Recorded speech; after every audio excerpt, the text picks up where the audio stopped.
Okay, before we talk about the German Bundesliga, we'll be talking about Funke Oshonaike, the lady who defied all odds to ensure that she reclaimed the African championship in table tennis. So we have a new champion, not Dina Mesher anymore, because no one gave her a chance. She won that game 4-2 in the final of the women's singles. Remember, she happens to be the only Nigerian that went for that championship. Only woman. The only woman, yeah. I mean, the only woman, sorry, not Nigeria. The only woman that actually sponsored herself there. The other ones, well, didn't have so much money, so they didn't go.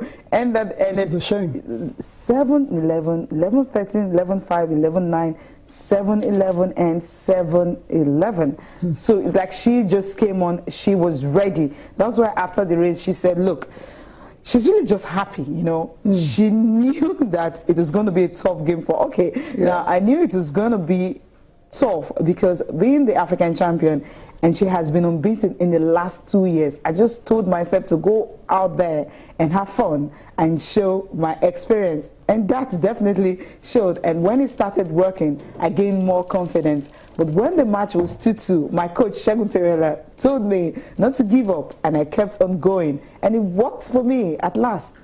I was excited, excited Funke Oshonaike there. You know, we talked about Segun Terela many times. And look, he is going for this championship. He's not just playing, he's also coaching the players. Yeah. I mean, his influence is, you know, it's more like it's actually really rubbing off on most of the players, because I didn't expect Funke. I knew she was going to do well, but I didn't know she was going to win it, especially when they lost out in the missed doubles on Friday night. Yeah, I mean, Cecilia, I mean, it is Funke Oshonaike, great champion. I mean, her longevity alone has just been incredible. Yes. But in terms of actually going to this tournament to win, no one saw it coming at all. I'll be very honest, because Dina Mesher, absolutely the best in Africa in the last 2 years. Like Funke rightly said, she hasn't lost in 2 years. So for Funke to actually go into that match and win convincingly by 4-2, I think it's very, very incredible, very, very laudable.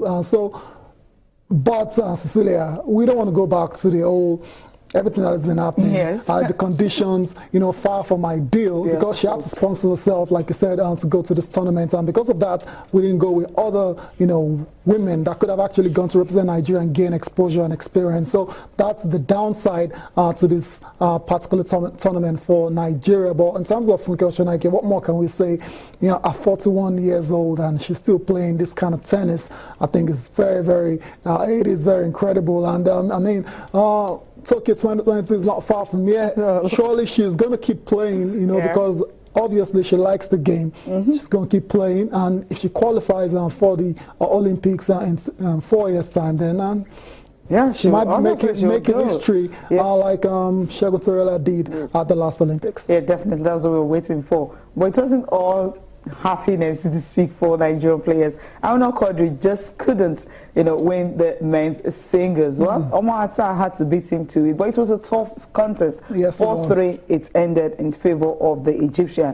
And of course, the Egyptian was really excited. You know what it means to beat the best player in Africa? I think that's the reason he was there. Look, I didn't expect this, so I have to concentrate 100%, and that was how he was able to get that victory over Aruna Quadri. Trust Quadri, he's going to retaliate. Of course, I mean, the rivalry, everyone is enjoying it in Africa right now, the best two players. And, you know, this time around, there was a ton of Omar Assar to actually, you know, gain the upper hand.